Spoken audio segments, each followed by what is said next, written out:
નમસ્કાર સાથી મિત્રો, એક્ઝામ સાથી ચેનલમાં આપ સૌનું હાર્દિક સ્વાગત છે। ફોરેસ્ટની જે પરીક્ષા લેવાઈ એનું પેપર સોલ્યુશન આપ સમક્ષ રજૂ કરી રહ્યો છું। પેપર સોલ્યુશન છે જ, પણ આ સોલ્યુશન કરવાથી એક તો અત્યારે કેવા પ્રશ્નો કમ્પ્યુટર બેઝ પૂછાય છે તમને ખબર પડશે, એક બીજું અત્યારે જીકેના અને કરંટના સીસીસીમાં કેવા પ્રશ્નો આવી શકે છે એ જાણ થશે, કારણ કે એ પણ કમ્પ્યુટર આધારિત એક્ઝામ છે। બીજું જીપીએસસીની જે તૈયારી કરી રહ્યા છે એમને જે પર્યાવરણના પ્રશ્નો આવે છે, એ પછી ભૂગોળ છે, એ ઇતિહાસ છે, એ પ્રશ્નો જીકેના તમને આમાંથી ઘણા બધા મળી જશે, એ રીતે ફાયદો થશે। અને ચોથો સૌથી મોટો ફાયદો એ છે કે જવાબ આપણે ન જાણતા હોય તો એને સાચો જવાબ એલિમેટ કઈ રીતે કરવો, તો સાચો જવાબની નજીક કઈ રીતે પહોંચવું, તો એની ટ્રીકો આમાંથી મને મળશે એટલી આપને કહીશ। તો આપ સૌનું ફરી એક વખત હાર્દિક સ્વાગત છે। પહેલો જ પ્રશ્ન છે, રાજ્યસભા નીચે પૈકી કોને રજૂ કરે છે તે જણાવો।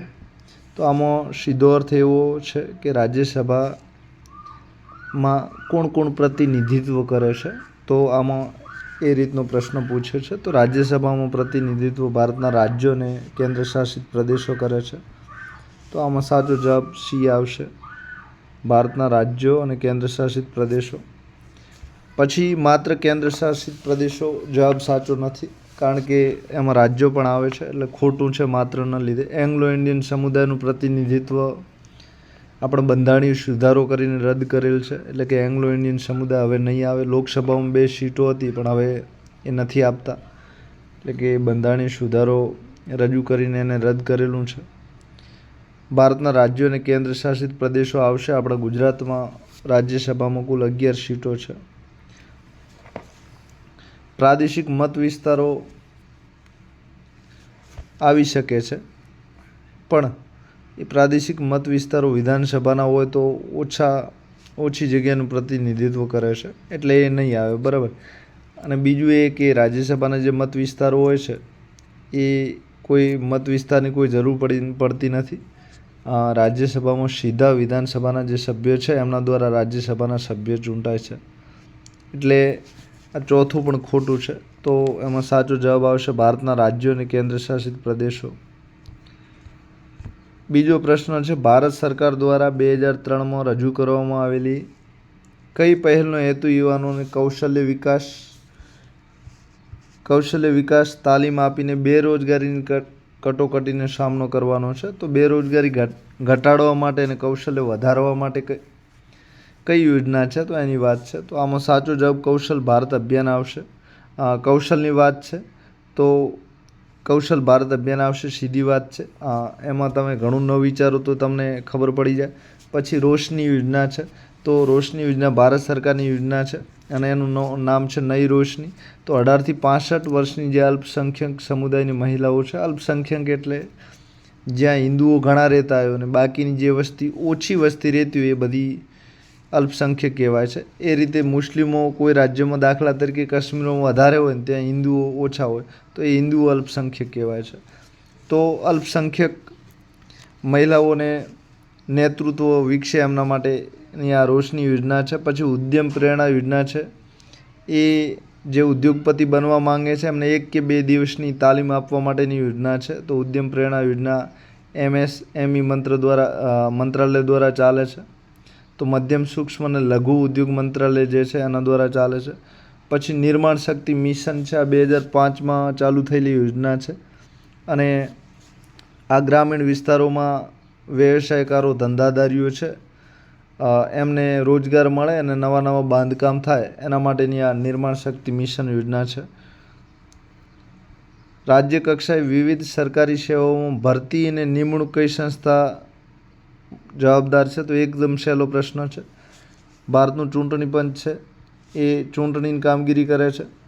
પછી રાજ્યનું નાણાં આયોગ છે, એ નાણાંને લગતું કામ કરે છે, એટલે કે કયા જિલ્લાને કેટલા નાણાં ફાળવવું, કેટલી ગ્રાન્ટ આપવી એનું કામ કરે છે। અને યુનિયન પબ્લિક સર્વિસ કમિશન એટલે કે UPSC છે, એ કેન્દ્ર લેવલે ભરતીની કામગીરી કરે છે। તો એમાં સાચો જવાબ શોધવો એકદમ સહેલો છે, રાજ્યનું જાહેર સેવા આયોગ, અને ગુજરાતમાં એને જીપીએસસી તરીકે ઓળખાય છે અને બીજા રાજ્યોમાં સ્ટેટ પબ્લિક સર્વિસ કમિશન તરીકે ઓળખાય છે. તો બિહારનું હોય તો Bihar state public service commission આ રીતે ઓળખાય છે. તો એકદમ સહેલો છે. ભારતનું ચૂંટણી પણ તમે જાણો છો, બધા ચૂંટણીની કામગીરી કરે છે.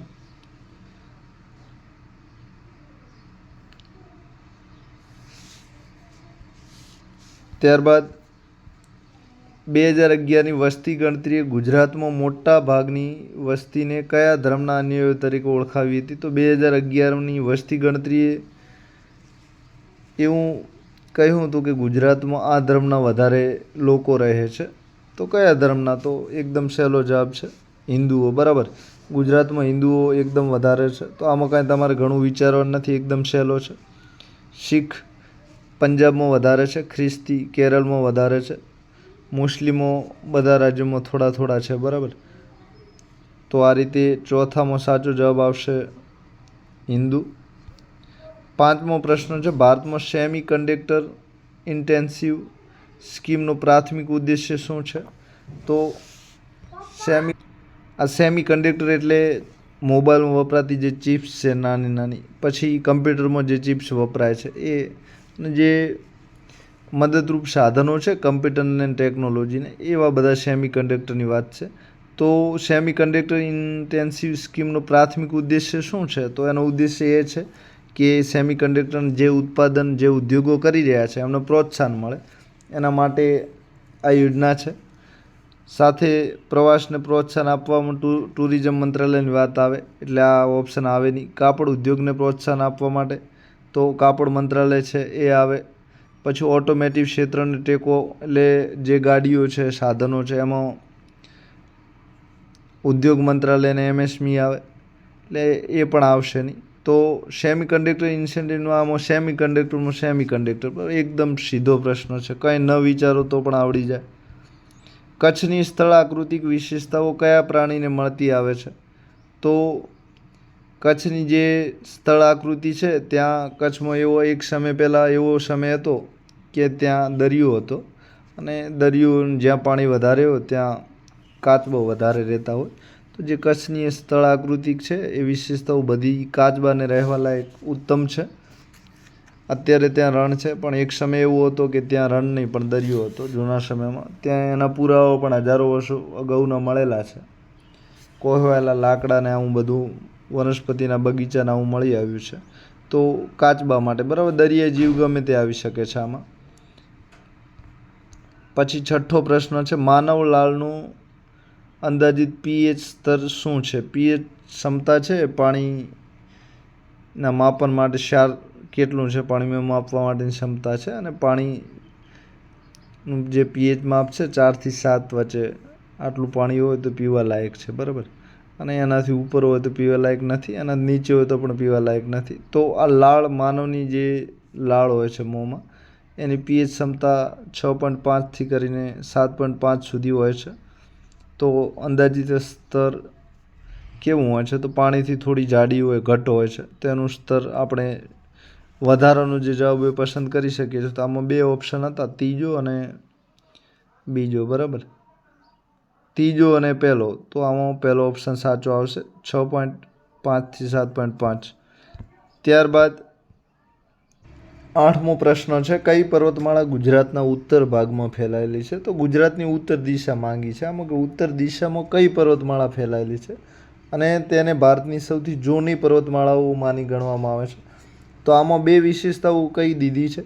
એક તો ઉત્તર ભાગમાં કઈ છે, તમને ઉત્તર ભાગમાં કંઈ ખબર ના હોય અને જૂની પર્વતમાળાની ખબર હોય તો પણ થઈ શકે છે, તો પણ તમને જવાબ મળી શકે છે. તો ઉત્તર ભાગમાં ફેલાયેલી અરવલ્લી પર્વતમાળા સાચો જવાબ છે, 3જા નંબરનો. સાપુતારા, અહીં સાતપુરા ખોટું લખેલું છે, એનું નામ છે સાપુતારા પર્વતમાળા. તો સાપુતારા પર્વતમાળા ગુજરાતના દક્ષિણ ભાગમાં આવેલી છે, એટલે કે મહારાષ્ટ્ર અને ગુજરાતની સરહદ ઉપર આવેલી છે. અને આ વિંધ્ય પર્વતમાળા છે ગુજરાતના મધ્ય ભાગમાં આવેલી છે. એટલે કે વિંધ્ય પર્વતમાળા અને સાપુતારા 2 પર્વતમાળાઓ છે, એના વચ્ચેથી નર્મદા અને તાપી આ બંને નદીઓ નીકળે છે.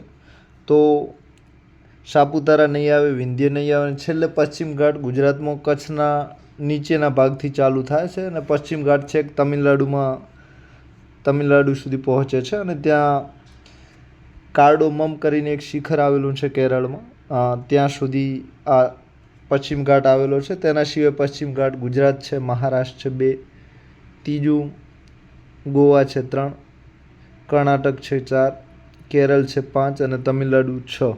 આ 6 રાજ્યોમાં અને એક બીજું રાજ્ય છે વચ્ચે. આ 7 રાજ્યોમાં જે પશ્ચિમ ઘાટ છે એ ફેલાયેલો છે. સાથે પશ્ચિમ ઘાટમાં જૈવ વિવિધતા ઘણી બધી છે અને ત્યાં નીલગિરી પર્વતમાળા પણ આવેલી છે. ઓક્ટોપસનું મગજ કયા આકારનું હોય છે? 9મા નંબરનો પ્રશ્ન છે. તો જલેબી જેવું, બરાબર, ડઘંટ આકારનું હોય છે એનું.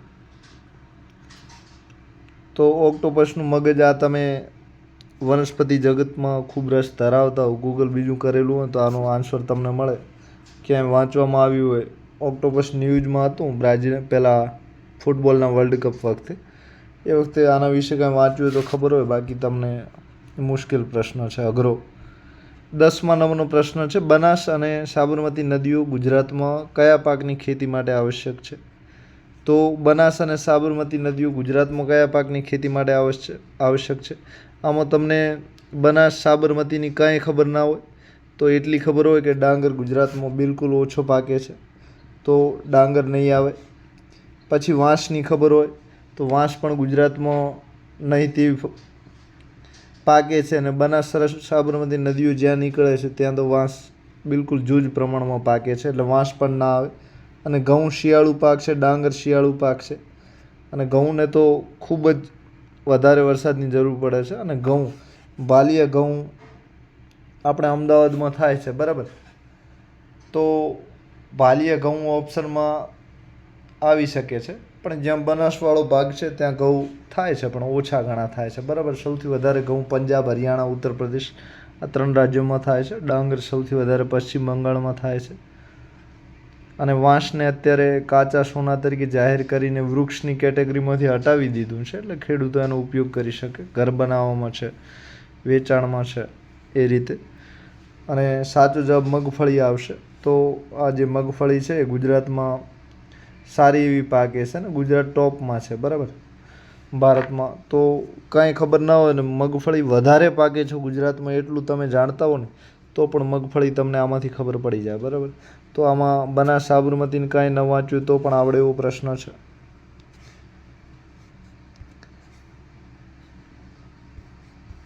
ત્યારબાદ 11મા નંબરનો છે, ભારતીય દંડ સંહિતા કાયદાને બદલવા માટે નીચેનામાંથી કયો ખરડો ઓગસ્ટ 2023માં રજૂ કરવામાં આવ્યો?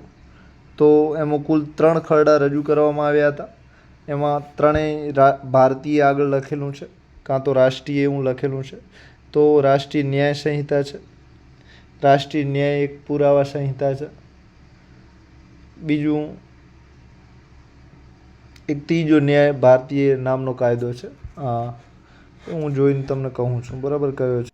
તો આ ખરડાની એક તો તારીખ યાદ રાખજો, ઓગસ્ટ 2023માં રજૂ કરવામાં આવ્યા. એમાં ભારતીય ન્યાય સંહિતા, ફોજદારી, જે દંડ આપવા માટેની જે કલમો હતી, ભારતીય ફોજદારી અધિનિયમ, તો એના બદલામાં આવ્યો છે. એક ભારતીય ન્યાય સુરક્ષા અધિનિયમ આવ્યો છે. તો સુરક્ષા અધિનિયમ જે ક્રિમિનલ પ્રોસિજર એક્ટ હતો તો એના બદલામાં કાયદો આવેલો છે, એટલે કે સજા આપવા માટેની જે પ્રોસેસ શું છે, પ્રક્રિયા શું છે, એના માટેનો એ સુરક્ષાવાળો કાયદો છે. અને ત્રીજો ભારતીય ન્યાય પુરાવા અધિનિયમ છે, તો પુરાવા આપવા માટેનો નિયમ છે. તો સાક્ષ્ય અધિનિયમ હતો, એના બદલામાં આ સાક્ષ્ય અધિનિયમ આવ્યો છે, પુરાવા અધિનિયમ. તો 3 કાયદા આવ્યા છે, ખાસ યાદ રાખજો. એની જે કલમો હતી ભારતીય ન્યાય સંહિતાની ઘણી બધી બદલાઈ ગઈ છે, તો આ કલમો પણ ખાસ યાદ રાખવા જેવી છે. સાથે 12મો પ્રશ્ન, personal data protection bill Bharat સરકારનું બિલ હતું અને આ બિલ રદ થયેલ છે. બિલમાં ડેટાના, વ્યક્તિગત ડેટા કહેવાય, સામૂહિક ડેટા, એમ ડેટાના પ્રકાર પાડ્યા છે. પછી સાયબર ક્રાઇમ સુધાર બિલ છે, એ સાયબર કેસો રોકવા માટેનું બિલ હતું. અને ભારતીય ન્યાય સંહિતા 2 નંબરની નહીં પણ 1 જ નંબરની છે, બરાબર, એટલે કોઈ નંબર આપ્યા વગર ભારતીય ન્યાય સંહિતા હમણાં નવો જ આવ્યો છે. અને ફોજદારી અધિનિયમ જે હતો એના બદલામાં આવેલ છે.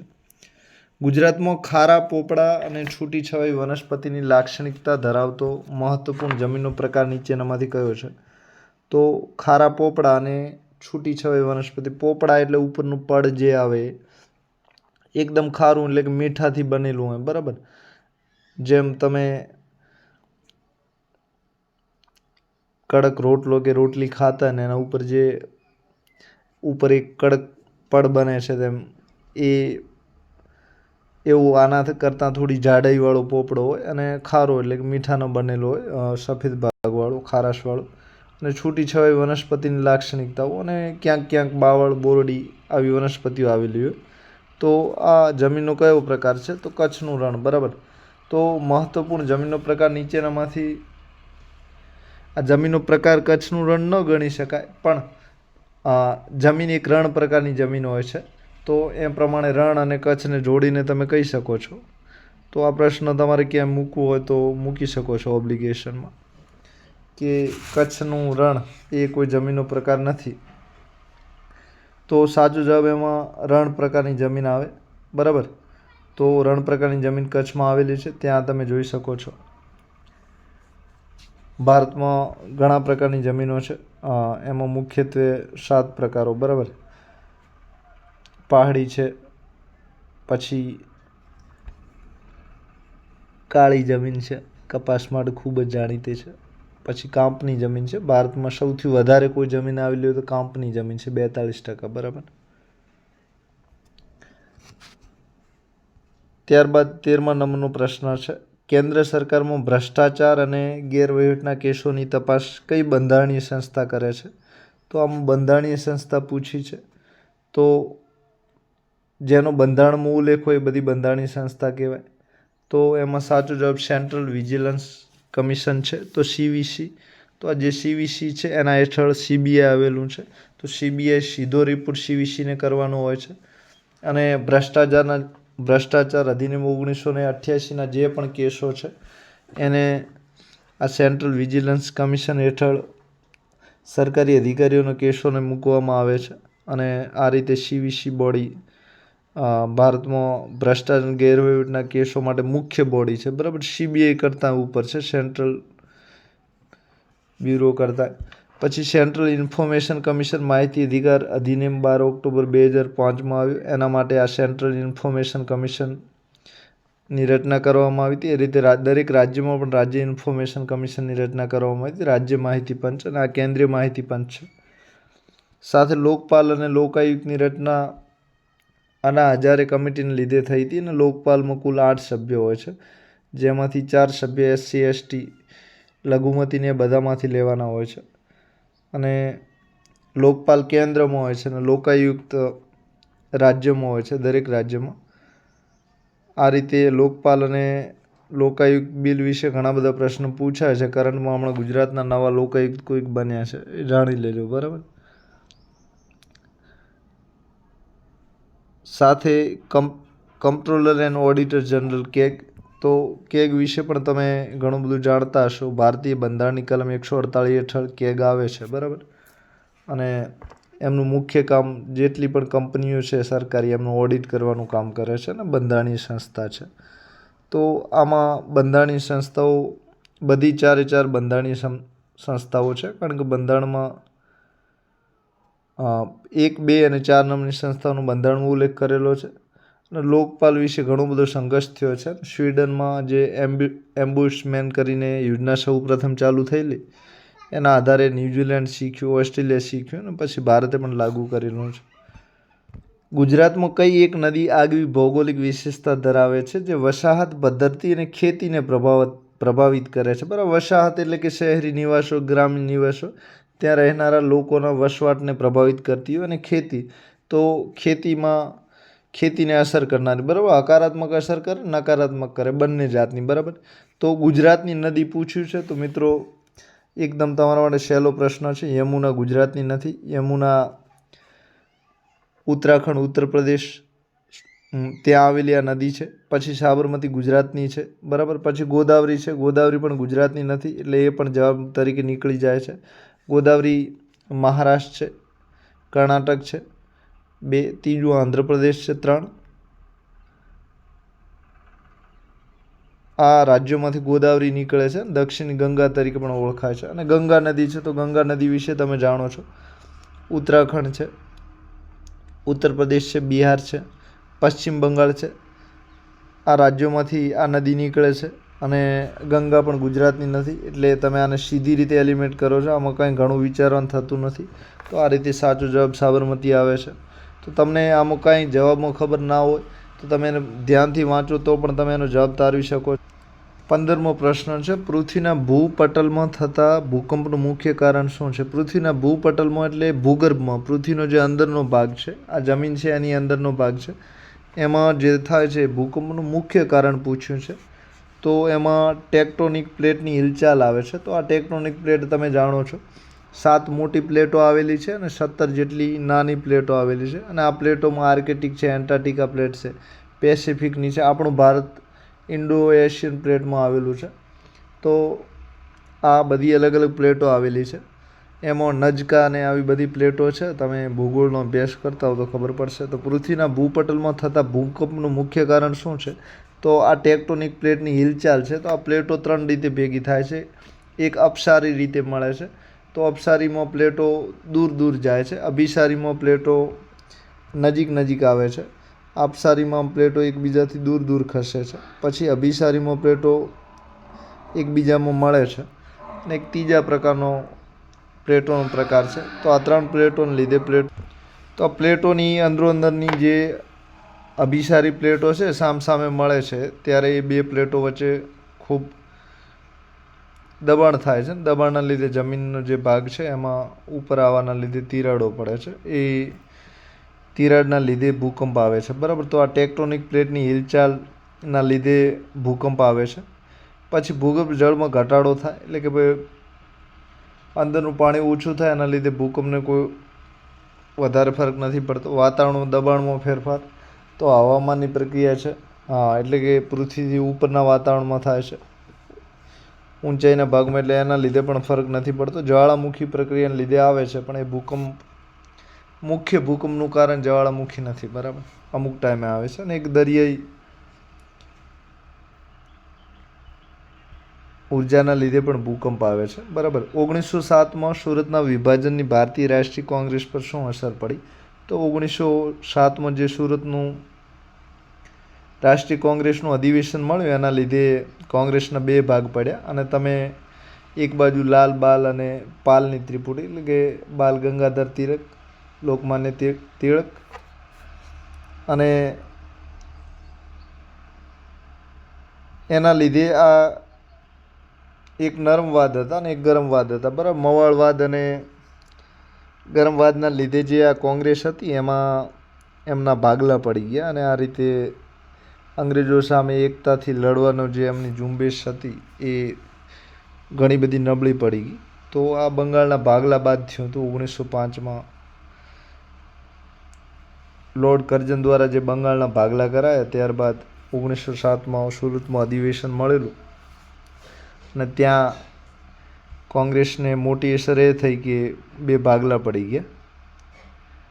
પછી બાકીના તમે જોશો વિકલ્પો તો બધા હકારાત્મક વિકલ્પ છે. અને આ એક એવી વિકલ્પ છે જે નકારાત્મક છે. તેના પગલે સ્વરાજ પાર્ટીને, તો સ્વરાજ પાર્ટીની રચના તમે છેક મોતીલાલ નહેરુ વખતે 1924ની આસપાસ થયેલી, એટલે એ નહીં આવે. કોંગ્રેસની અંદર એકતા મજબૂત થઈ, તો ભાગલા કોંગ્રેસના પડે એમાં એકતા વધે નહીં, એકતા ઘટે.